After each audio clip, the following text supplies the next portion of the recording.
Welcome to the walkthrough of frequently made mistakes for assignment 2A in my CS 5254 course in the summer of 2023. First, please make sure, as always, to document your code thoroughly. Code that is not documented thoroughly will not be reviewed. Next, let's take a look at some of the problems that were left over from assignment 1B. It's very important that all your unit tests pass, not just the ones for the latest assignment. Otherwise, you'll lose a lot of points when we do the final grading.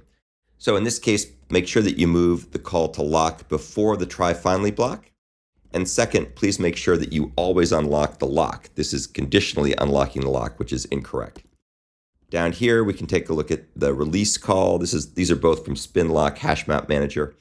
Please make sure that you use the 2-parameter version of replace here, not the 1-parameter version. The semantics are slightly different. And secondly, you need to expand this check because the 2-parameter version of replace can also return a null as well as returning true or false. So think carefully about how to do that particular check. Now let's turn our attention to some issues with the being callable class that's part of assignment 2A.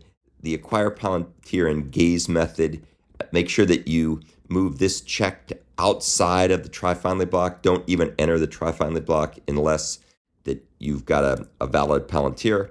And when you do this, then you don't need to check whether the Palantiri is null inside the finally portion of the try finally block. So that'll clean your code up a little bit.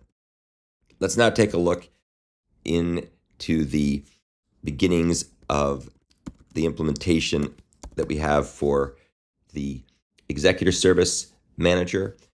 So I guess this code really should go first, this one here.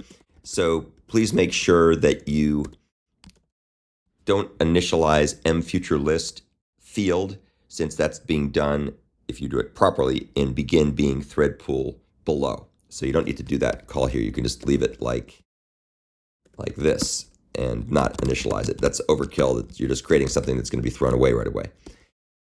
Make sure that when you write code like this, that you don't define a local variable, assign it, and then immediately return it. Just return the result of calling, in this case, a new allocation of the being callable object. Let's take a look at some issues with begin being thread pool. This particular implementation doesn't actually assign the executor field anywhere, so that's not going to be set. Your code's going to do horrible things when it starts to try to run down here because executor is going to be null. You also don't need to create a new being callable here at all. All you have to do is just use the parameter or the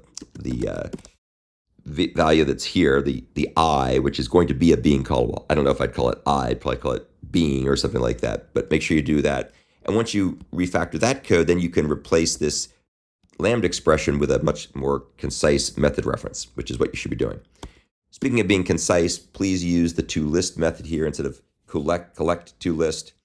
That should work, assuming that you've got the right version of Java, which should be the latest version. That's a feature that I believe was added in later versions, so you'll have to use the Java 17 version that works with Android now rather than the Java 11 version.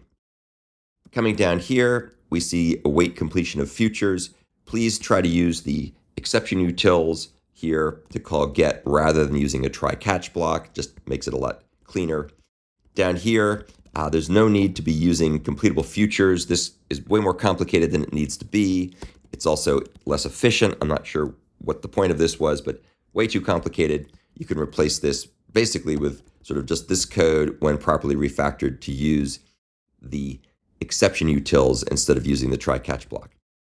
Yet some more problems. A lot of people did this and it's very subtle, so I understand why it was hard. You need to make sure that you put a .get call here at the end of the rethrow supplier, because otherwise the supplier will never be run. And so as a result, nothing will happen. So the unit tests correctly identify that particular omission.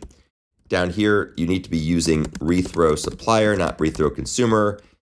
You need to make sure that you use the .get method here at the end of this when you use rethrow supplier. And you also should be using a lambda expression because this code won't work properly. So redo this. It's got some issues. And finally here, please make sure to use a Java stream instead of using a for each method in the implementation of shutdown now. So that's the end of the walkthrough of the frequently made mistakes for assignment 2A. Please make sure you address those and integrate them into the assignment 2B solution, which of course will be reviewed and then finally graded here in a couple of weeks.